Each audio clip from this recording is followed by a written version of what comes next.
প্রিয় মাধ্যমিক পরীক্ষার্থীরা, তোমাদের ২০২৭ সালের কথা চিন্তা করে দেখো, তোমাদের ভূগোলের যে সাজেশন ৩ নম্বরে যে সাজেশনগুলো রয়েছে, দেখো উত্তরগুলো পয়েন্ট আকারে তোমাদের উত্তরগুলো আমি তোমাদের সম্মুখে উপস্থাপন করতে চলেছি। এর আগে কিন্তু এই ৩ নম্বরে কিন্তু আরো ৩টি ভিডিও দিয়েছি। এটি কিন্তু দেখতেই পাচ্ছ, তোমাদের কিন্তু রয়েছে চতুর্থ অধ্যায়। এই চতুর্থ অধ্যায়ের মধ্যে রয়েছে কিন্তু দেখো, এখান থেকে তোমরা পিডিএফ নোটস উত্তর সহ কিন্তু পাবে।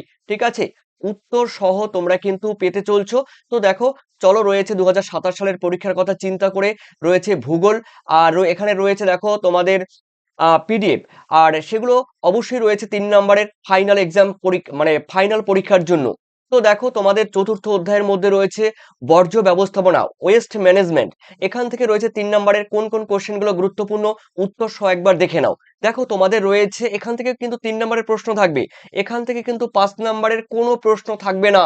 ৩ নম্বরের প্রশ্নগুলো কিন্তু ভালো করে পড়তে হবে। চলো, রয়েছে বর্জ্য ব্যবস্থাপনার বিভিন্ন পদ্ধতি বা ধাপগুলি আলোচনা করতে হবে।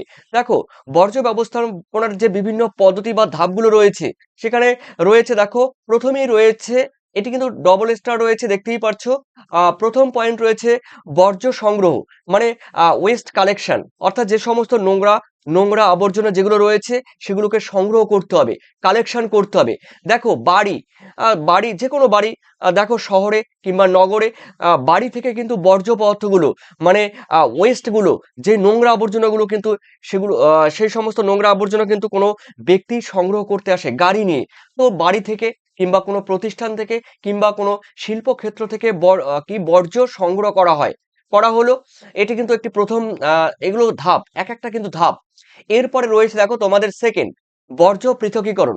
দেখো, আহ সেগ্রিগেশন, এই বর্জ্য পৃথকীকরণ বা সেগ্রিগেশনের মধ্যে রয়েছে দেখো জৈব ও অজৈব, অজৈব এবং পুনর্ব্যবহারযোগ্য, তারপরে অপুনর্ব্যবহারযোগ্য বর্জ্য আলাদা করা। যেগুলোকে ব্যবহার করা যাবে, যেগুলো পুনরায় ব্যবহার করা যাবে, সেগুলো একটি সাইড করতে হবে, এবং যেগুলো ব্যবহার করা যাবে না, সেগুলো আরেকটা সাইড করতে হবে। তো বর্জ্য পৃথকীকরণ, আহ সিগ্রেগেশন, এই সিগ্রেগেশনের মানেই হলো পৃথকীকরণ, পার্থক্যকরণ। এরপরে রয়েছে দেখো তোমাদের পরিবহন। পরিবহন রয়েছে, পরিবহন মানে নির্দিষ্ট অঞ্চল থেকে বা অংশ থেকে সেই বর্জ্য সংগ্রহ করতে হবে এবং অন্য কোনো একটা জায়গায় সেই বর্জ্য কিন্তু নিয়ে আসতে হবে। তো এরপরে রয়েছে প্রসেসিং বা প্রক্রিয়াকরণ রয়েছে, দেখতেই পারছো। এরপরে রয়েছে পাঁচে রয়েছে নিরাপদ নিষ্পত্তি, ডিসপোজাল। ঠিক আছে, এই ডিসপোজালের মধ্যে রয়েছে অবশিষ্ট বর্জ্যকে ল্যান্ডফিল বা দহন প্রভৃতি পদ্ধতিতে পরিবেশ বান্ধবভাবে নিষ্পত্তি করতে হবে, পরিবেশকে দূষণ না করে পরিবেশ বান্ধবভাবে কিন্তু সেগুলোকে নিষ্পত্তি করতে হবে। এরপরে রয়েছে দেখো, বর্জ্য ব্যবস্থাপনা হলো বর্জ্যকে সঠিকভাবে সংগ্রহ করতে হবে, পৃথকীকরণ করতে হবে, পরিবহন, পুনঃপ্রক্রিয়াকরণ এবং নিরাপদে নিষ্পত্তি করার একটি সমন্বিত একটি প্রক্রিয়া। ওকে, এরপরে সেকেন্ড কোশ্চেন কিন্তু ডবল স্টার রয়েছে। দেখো, বর্জ্য ব্যবস্থাপনার প্রয়োজনীয়তাগুলি আলোচনা করো। দেখো, এই যে যেই বর্জ্য পদার্থগুলো রয়েছে, নোংরা আবর্জনা রয়েছে, ওয়েস্ট যে সমস্ত রয়েছে, সেই ওয়েস্ট ম্যানেজমেন্টের আমাদের কি প্রয়োজন রয়েছে, কেন আমরা এই সমস্ত বর্জ্য পদার্থগুলোকে, আমাদের কি দরকার রয়েছে, এগুলো আমাদের কাছে কেন গুরুত্বপূর্ণ। দেখো, এই যে বর্জ্য ব্যবস্থাপনার বিভিন্ন মাধ্যমিক ২০২৭ পরীক্ষার্থীদের জন্য সুখবর, কম সময়ে বেশি নম্বরের প্রস্তুতি। ভূগোল বিষয়ে সম্পূর্ণ ফাইনাল সাজেশন আনসার পিডিএফ এখনই পাবেন। অধ্যায় ভিত্তিক গুরুত্ব প্রশ্ন উত্তর ১, ২, ৩ ও ৫ নম্বর সাজেশন এবং বাছাই করা ম্যাপ পয়েন্টিং সবকিছু একসঙ্গে। সহজ ভাষায় তৈরি এই নোটস তোমার পরীক্ষাকে করবে আরো শক্তিশালী। মূল্য মাত্র ১০৫ টাকা। পিডিএফ সংগ্রহ করতে এখনই যোগাযোগ করো। শেষ মুহূর্তের প্রস্তুতি পর্ব সেরে নাও। টার্গেট একাডেমির ফোন নাম্বার দেওয়া হলো। কারণে কিন্তু আমাদের অত্যন্ত গুরুত্বপূর্ণ। এর প্রধান কারণ কিন্তু পরিবেশকে দূষণমুক্ত রাখার জন্য সেকেন্ড রয়েছে বাস্তুতন্ত্রকে সুরক্ষা প্রদান করা, তারপর রয়েছে জীববৈচিত্র্যকে সংরক্ষণ করা, তারপর রোগ ব্যাধি প্রতিরোধ করা বা বিদ্যুৎ এবং জৈব সার তৈরি করা। বর্জ্য পদার্থ থেকে কিন্তু বিদ্যুৎও তৈরি করা যায়, তোমরা জানো। জৈব গ্যাস থেকে বিদ্যুৎ তৈরি করা যায়, আর জৈব সার তৈরি করা যায়। ঠিক আছে, এরপরে রয়েছে দেখো প্রাকৃতিক সম্পদের সংরক্ষণ।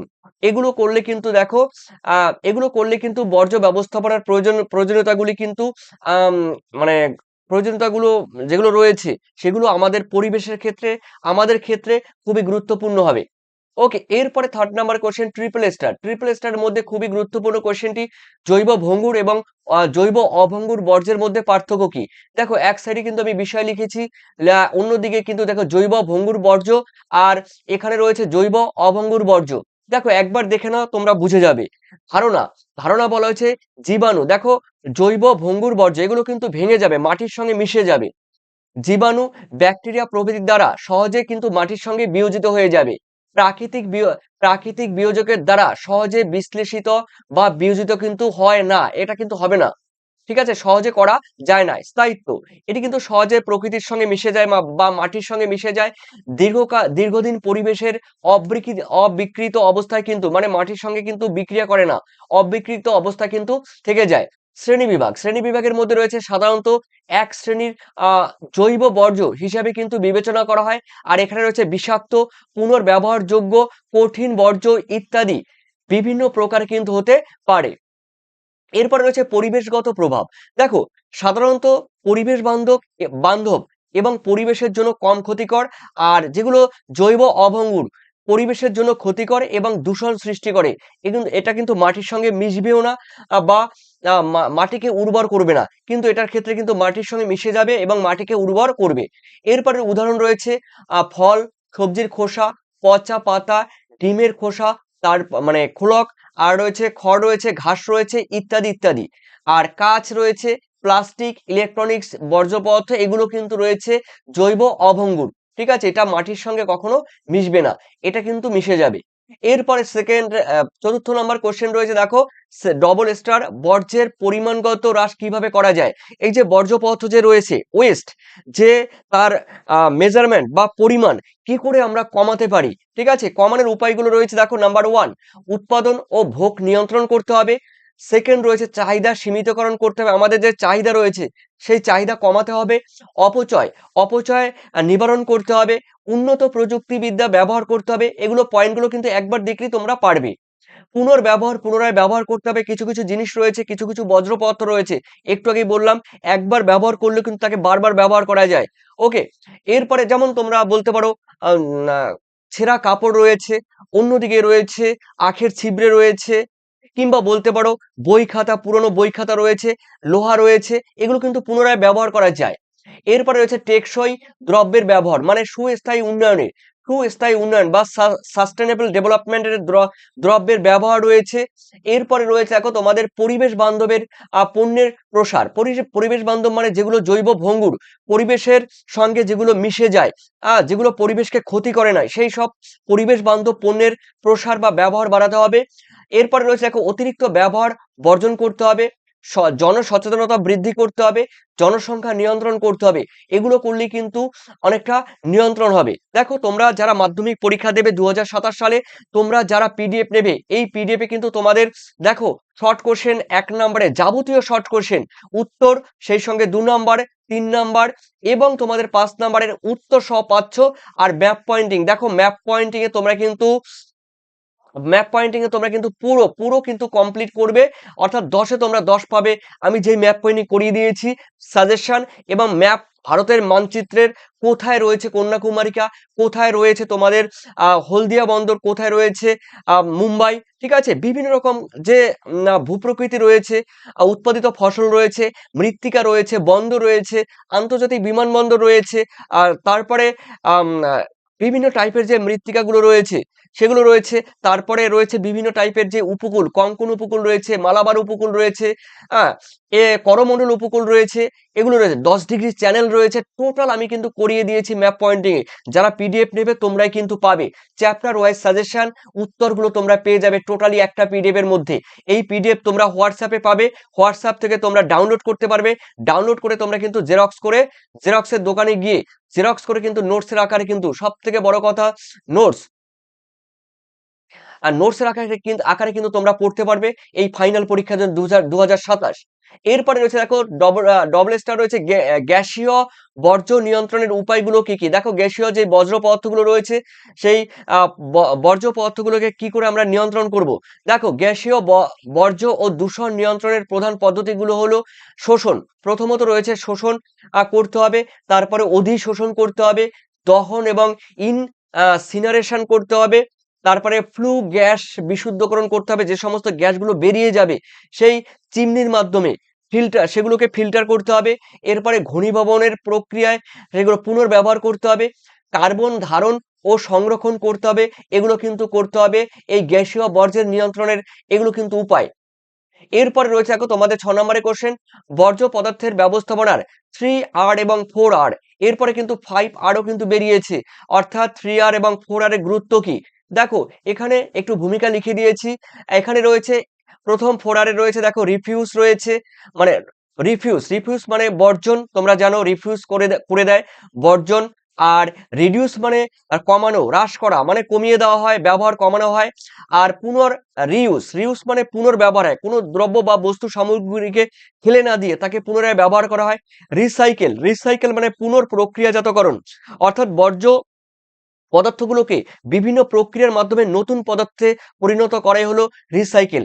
যেমন পুরনো বই খাতা রয়েছে, সেই পুরনো বই খাতা যারা কিনতে আসবে তারা কিন্তু ফ্যাক্টরিতে শিল্পে নিয়ে যায়, সেগুলো কিন্তু পুনরায় আবার কিন্তু কাগজে পরিণত করে, সেটা হলো রিসাইকেল। এরপরে গুরুত্ব রয়েছে, দেখো গুরুত্ব রয়েছে পরিবেশ দূষণ নিয়ন্ত্রণ, প্রাকৃতিক সম্পদ ও শক্তির অপচয়, ল্যান্ডফিল্ডের উপর চাপ কমিয়ে কমানো যায়, অপ্রয়োজনীয় ব্যয় কমিয়ে অর্থনৈতিকভাবে সাশ্রয় হয়। এরপরে লাস্ট কোশ্চেন দেখো রয়েছে তোমাদের, পরিবেশের উপরে বর্জ্যের 3টি প্রভাব উল্লেখ করো। দেখো পরিবেশের উপরে বর্জ্য পদার্থ কি কি প্রভাব বিস্তার করে, প্রভাব মানে ফলাফল বলতে পারো, ফলাফল বলতে পারো। দেখো পরিবেশের উপরে কি কি এফেক্ট করে। আহ দৃশ্য দূষণ, দেখো এখানে দৃশ্য দূষণ বুঝতেই পারছো, দূষণ যখন বাড়ে দিল্লির মতো শহরে, দেখো শীতকালে বিশেষ করে দিল্লির মতো শহরে মানে এক একটু জায়গা থেকে মানে 10 মিটার কিংবা 20 মিটার দূরে কিন্তু কোনো বস্তু দেখা যাবে না। বায়ু এত পরিমাণে, এয়ার এত পরিমাণে পলিউশন হয়, দূষণ হয়, যে দিল্লির মতো শহরে, রাজধানীর মতো শহরে কিন্তু আহ মানে শীতের সময় বিশেষ করে দেখো 50 মিটার 20 মিটারে কিন্তু দূরত্বের কোনো বস্তু কিন্তু দেখা যায় না, এত পরিমাণে দূষণ হয়। তাহলে মানে দৃশ্য দূষণ হয়, এটা কিন্তু বায়ু দূষণের ফলেই হয়। এরপরে বিষাক্ত বর্জ্যের প্রভাব রয়েছে, তারপরে মাটির উর্বরতা শক্তি কমিয়ে দেয়, জল দূষণ হয়, বায়ু দূষণ হয়, জীব বৈচিত্র্যের ক্ষয় হয় বা অবক্ষয় হয়, মানব স্বাস্থ্যের ক্ষতি হয়, এগুলো হয়। আর লাস্ট আরেকটি এক্সট্রা কোশ্চেন দিয়েছি, তোমরা পারলে করে নেবে, ভাগীরথী এবং হুগলি নদীর উপরে বর্জ্যের প্রভাব উল্লেখ করো। যদি সম্ভব হয় এক্সট্রা কোশ্চেনটি তোমরা দেখে নিতে পারো। আর বাকি যা দিয়েছি এখান থেকে আশা করি তোমরা কমন পেয়ে যাবে। দেখো এরপরে তোমাদের হোয়াটসঅ্যাপে তোমরা কিন্তু যোগাযোগ করতে পারো যারা পিডিএফ নেবে। আর যারা পেমেন্ট করবে 9062386679 এই নাম্বারে তোমরা পেমেন্ট করবে। আর যারা কিউআর কোড চাও, কিউআর কোড তোমাদের হোয়াটসঅ্যাপে দিয়ে দেওয়া হবে, তোমরা চাইলে কিউআর কোডে তোমরা পেমেন্ট করে আমাকে জাস্ট জানিয়ে দেবে, ঠিক আছে। কিউআর সঙ্গে সঙ্গে তোমাদের কিন্তু হোয়াটসঅ্যাপে পাঠিয়ে দেবো, তোমরা যখন সময় হবে তোমরা ডাউনলোড করে নিতে পারবে, তারপরে জেরক্সের দোকানে গিয়ে জেরক্স করে নেবে, ঠিক আছে। নোটস হিসাবে তোমরা পড়তে পারবে, কোনো প্রবলেম নেই। এরপরে তোমাদের রয়েছে পঞ্চম অধ্যায়ের কিন্তু আমি সাজেশন উত্তর 3 নম্বরে এগুলো কমপ্লিট হয়ে যাবে। লাস্ট রয়েছে তোমাদের উপগ্রহ চিত্র কিংবা ভূবৈচিত্র্য সূচক মানচিত্র, কমপ্লিট 3 নম্বরে দিলে কমপ্লিট হয়ে যাবে। এরপরে তোমাদের 5 নম্বরের প্রশ্নগুলো দিলেই পুরো কমপ্লিট। তবে তার আগে বলে দিচ্ছি শর্ট কোয়েশ্চেন, তোমাদের এমসিকিউ এসসিকিউ, শূন্যস্থান পূরণ, বাম স্তম্ভের সঙ্গে ডান স্তম্ভ মেলাও, সত্য মিথ্যা, তোমাদের যাবতীয় কোয়েশ্চেন কিন্তু ভিডিও আমি দিয়েছি। আর সেই সঙ্গে তোমাদের বলে দিচ্ছি এরপরে কিন্তু পঞ্চম অধ্যায়ে তোমাদের 3 নম্বর দেবো, তারপরের দিন আমি তোমাদের আহ মানে ষষ্ঠ অধ্যায় থেকে তোমাদের কমপ্লিট করে দেবো, মানে স্যাটেলাইট ইমেজারি আর টপোগ্রাফিক্যাল মানচিত্র থেকে। তারপরে তোমাদের 5 নম্বর শুরু করব। তবে তোমাদের কিন্তু ম্যাপ পয়েন্টিং দিয়েছি সাজেশন। এরপরে তোমরা কিন্তু এই রোববারে অর্থাৎ তোমাদের 2-1 দিনের মধ্যে কিন্তু তোমরা ফাইনাল একদম চিত্র সহ, মানে মানচিত্রের চিহ্নিতকরণ, যে 10 নম্বরে তোমাদের মানচিত্র চিহ্নিতকরণ থাকে, সেটাও কিন্তু তোমাদের একদম 100% ফাইনাল পরীক্ষার জন্য কিন্তু তোমরা মানচিত্র পেয়ে যাবে, ম্যাপ পয়েন্টিং পেয়ে যাবে, একদম মানচিত্র, ভারতের মানচিত্রে কোথায় কি রয়েছে, ভূপ্রকৃতি রয়েছে, জলবায়ু, তারপরে মৃত্তিকা, বন্দর, স্বাভাবিক উদ্ভিদ, ঠিক আছে। তারপরে রয়েছে কৃষি, যে অঞ্চলগুলো রয়েছে সমস্ত মানে টোটালটাই কিন্তু তোমরা সেই ভিডিওতে পেয়ে যাবে। আর অবশ্যই তোমরা কিন্তু তোমাদের মূল্যবান কমেন্ট সেকশনে জানিয়ে দিও। ধন্যবাদ তোমাদের সবাইকে, তোমাদের পরীক্ষা যেন সবাই ভালো হয় এই আশাই কামনা করি। Thank you.